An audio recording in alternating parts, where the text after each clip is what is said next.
Babysitter's rules. The list was taped to the refrigerator when Jenna arrived. Mr. and Mrs. Garrett were already putting on their coats, eager to leave for their anniversary dinner. "Sorry for the rush," Mrs. Garrett said. "The rules are all there. Follow them exactly. Please, exactly." Jenna glanced at the list. It was longer than usual. 1. Put Tommy to bed at 8 p.m. sharp. 2. Do not go into the basement. 3. If Tommy says he sees someone in his room, agree with him and leave immediately. 4. Keep all doors locked. 5. If the landline rings, do not answer it. 6. If you hear scratching in the walls, turn on the TV loud. 7. Do not look out the windows after 9 p.m. 8. If Tommy sleepwalks, do not wake him, guide him back to bed. 9. We will be home by 11 p.m. If we're not, call this number 550143. Jenna said. "This is detailed." Mr. Garrett's smile didn't reach his eyes. "Old house quirks, just follow the list and everything will be fine." They left. Tommy was sweet, the quiet 6-year-old who ate his chicken nuggets and watched cartoons without complaint at 8 o'clock. Jenna took him upstairs. His room was at the end of a long hallway, the walls covered in crayon drawings. "Good night, Tommy," she said, tucking him in. "Good night," he whispered, then softer. "The man in the corner says good night too." Jenna froze. Rule 3. If Tommy says he sees someone in his room, agree with him and leave immediately. That's nice," Jenna said, backing toward the door. "Good night to him too." She closed the door and stood in the hallway, heart hammering. Just imagination. Kids had imaginary friends. That was normal. At 8:47, the landline rang. Jenna stared at it. Rule 5, do not answer it. It rang, and rang and rang 15 times before it finally stopped. At 9:03, she heard it scratching inside the walls like fingernails on wood, frantic and desperate. Rule 6, TV loud.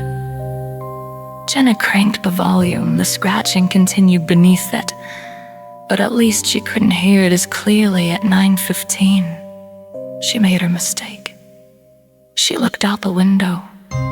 A woman stood in the front yard, perfectly still, facing the house. She wore a white dress that hung wrong on her body, too long, dragging in the grass. Her hair covered her face. She didn't move, didn't sway, just stood there. Jenna jerked the curtain closed, pulse racing. Rule 7, do not look out the windows after 9 p.m. Why? Why that rule? At 10:30, Tommy appeared at the top of the stairs. His eyes were closed, sleepwalking. Rule 8, do not wake him. Jenna guided him gently back to his room, her hands shaking. Tommy's lips moved, whispering something she couldn't quite hear. She tucked him back into bed. The man in the corner is hungry. Tommy mumbled, still asleep. He wants to come downstairs. Jenna fled the room. At 10:55, the Garretts weren't home. At 11, they still weren't home. At 11:01, Jenna called the number. It rang once. "You broke a rule, didn't you?" Mrs. Garrett's voice was tight, terrified. I looked out the window. I'm sorry, Which window?" "The front. Did you see her?" "Yes." "Silence then. Lock yourself in the bathroom. Now don't come out until you hear our voices, our real voices. It will try to sound like us. Don't believe it." "What? What will?" The line went dead. Jenna ran to the bathroom and locked the door. She sat in the tub, hugging her knees, listening. Footsteps on the stairs, slow, deliberate. "Jenna?"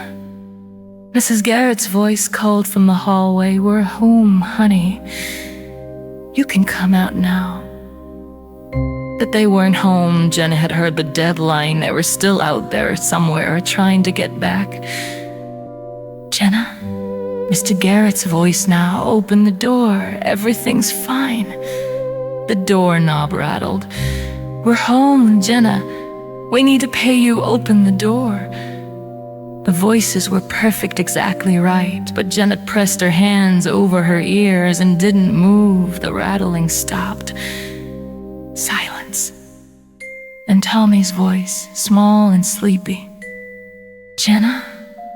The man in the corner is at the bathroom door. He's not hungry anymore. Jenna didn't breathe, didn't move. He's full now. He ate the lady in the white dress.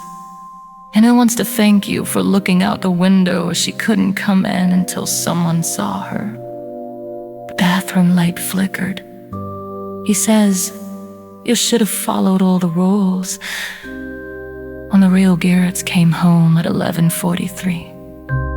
Their car had broken down. They found the bathroom door torn off its hinges. The tub was empty except for a piece of paper. In crayon, in Tommy's handwriting. She didn't follow the rules.